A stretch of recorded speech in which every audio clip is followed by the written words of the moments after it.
Let's come back to political issues of the moment in your portfolio and the social media ban being trumpeted now around the world. December 10 is the D-Day. Do we have any sense that we should be confident about the way this is going to be implemented?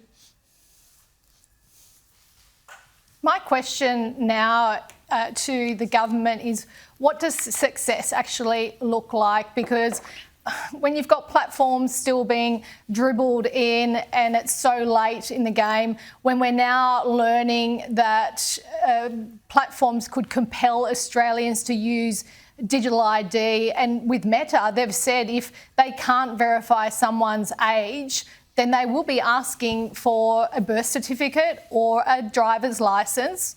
And we don't know where that data is going to be stored.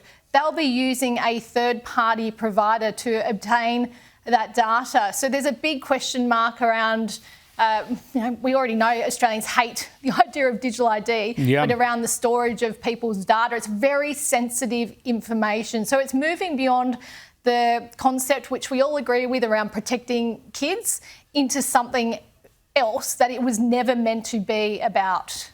And the problem is, I suppose, once you hand over that data, it's of no use to them if you're over 16, once you're over 16, but they could hang on to it. Yeah, and how long are they going to hang on to it for?